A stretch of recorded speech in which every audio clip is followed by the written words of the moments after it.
Assalamualaikum warahmatullahi wabarakatuh. Jumpa lagi bersama Bu Indah di YouTube channel MIT Nurul Iman 2. Apa kabar teman-teman di rumah?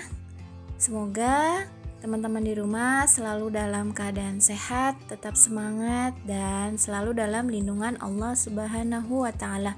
Amin ya Rabbal Alamin.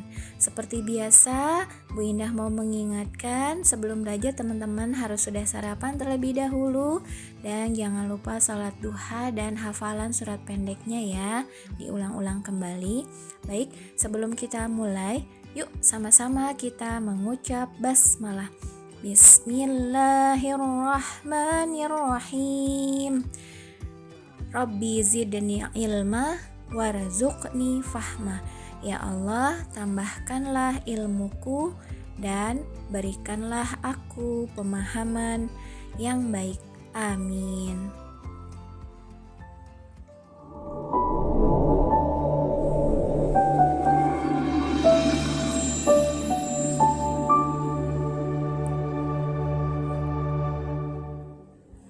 Hari ini teman-teman akan belajar bersama Bu Indah di tema 7 dengan subtema 3 muatan PPKN dan bahasa Indonesia.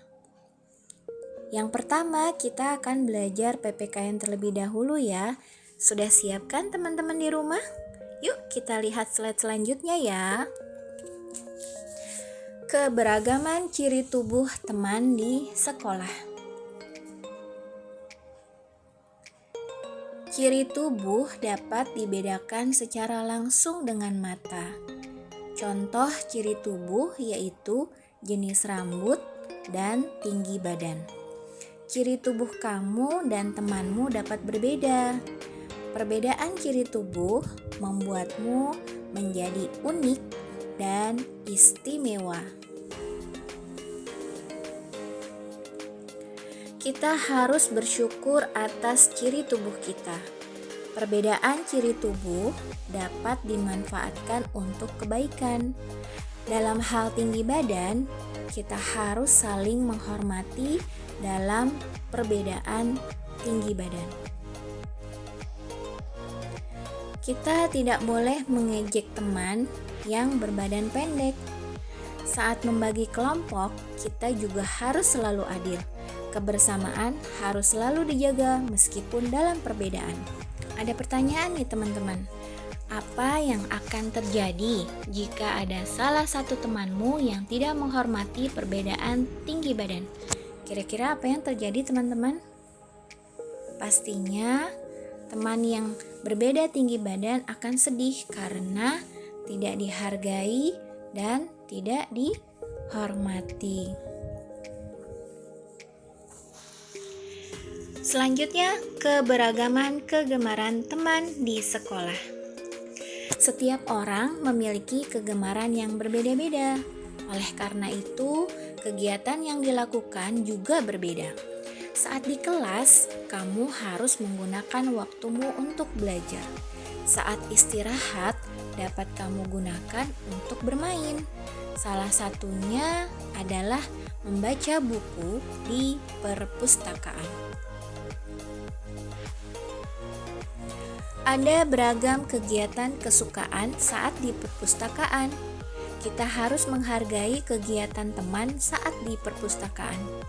Saat memiliki kegiatan yang sama, kita tidak boleh berebut. Kita bisa melakukan kegiatan bersama atau dengan bergantian.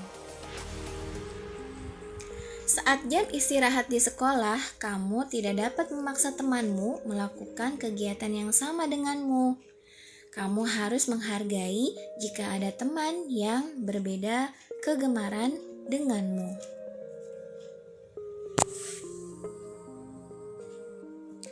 Ada pertanyaan lagi teman-teman, bagaimana sikapmu jika ada teman di sekolah yang mengajakmu melakukan kegiatan yang tidak kamu sukai? Sikapnya adalah menolak dengan sopan. Berikutnya, keberagaman kegemaran teman di sekolah. Ada banyak jenis permainan yang dapat dimainkan saat jam istirahat di sekolah. Misalnya petak umpet, benteng, kelereng, engklek, dan lompat tali. Bermain bersama teman dapat melatih kerjasama dalam kelompok. Dalam bermain bersama, kita juga dapat melatih sikap saling menghargai antar teman. Permainan kesukaan kita dengan teman bisa sama. Permainan kesukaan kita dan teman juga bisa berbeda. Meskipun berbeda kegemaran, kita harus bersikap baik. Kita hargai permainan kesukaan masing-masing. Kita tetap bisa mengajak teman bermain bersama. Jika teman menolak ajakan, kita tidak boleh marah. Jika menolak ajakan, kita lakukan dengan sopan. Dengan begitu, kebersamaan dengan teman pun akan selalu terjaga. Keberagaman agama di sekolah. Meskipun memiliki agama yang beragam, masyarakat Indonesia tetap hidup berdampingan dengan rukun dan saling membantu. Meskipun berbeda agama, kita harus saling menghormati. Kita hormati cara dan waktu beribadah masing-masing. Saat teman akan beribadah, jangan kita paksa bermain.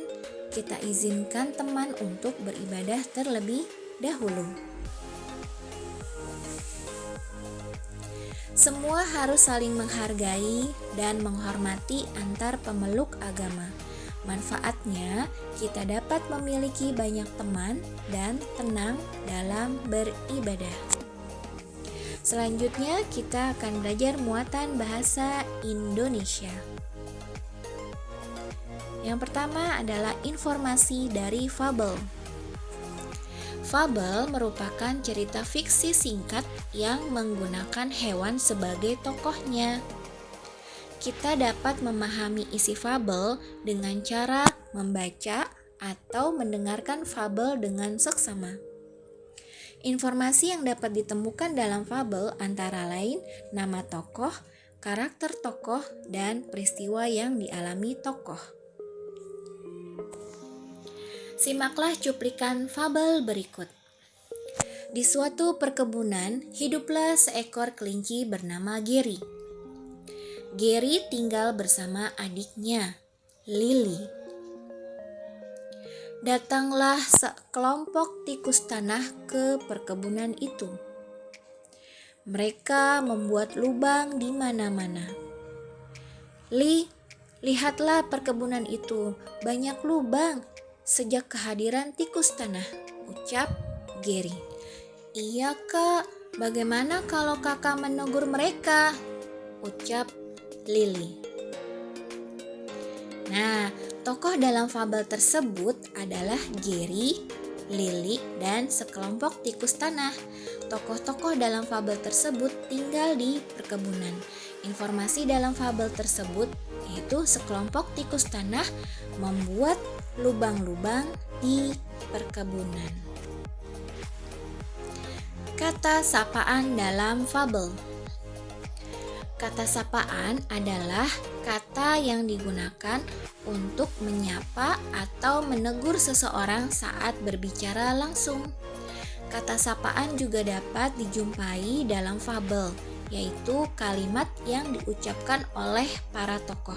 Contoh, maaf tikus tanah, sebenarnya kami kesini ingin berbicara denganmu, ucap Gary. Kata sapaan dapat berupa panggilan nama diri, gelar kepangkatan, atau kata nama nyonya dan nona. Kata sapaan yang baik akan membuat orang yang kita ajak bicara merasa dihargai. Contoh, maaf tikus tanah, sebenarnya kami kesini ingin berbicara denganmu, ucap Gary. Kamu mau kemana, Mut? Membuat kalimat menggunakan kata sapaan. Teman-teman masih ingat apa itu kata sapaan? Kata sapaan adalah kata yang digunakan untuk menyapa atau menegur orang lain saat berbicara langsung. Berikut adalah contoh membuat kalimat menggunakan kata sapaan. Kata pertama, teman. Contoh kalimatnya, Apa permainan kesukaanmu, teman? Kata kedua, semut kecil. Hei, semut kecil. Kata ketiga, Dedi. Contoh kalimatnya, Dedi, maukah kamu mengajariku memainkan permainan kesukaanmu? Sekian pembelajaran tematik pada hari ini. Terima kasih banyak buat teman-teman yang menyaksikan video ini hingga akhir. Tetap semangat, tetap jaga kesehatan, jadilah anak yang soleh dan solehah. Sekian dari Bu Indah. Wassalamualaikum warahmatullahi wabarakatuh.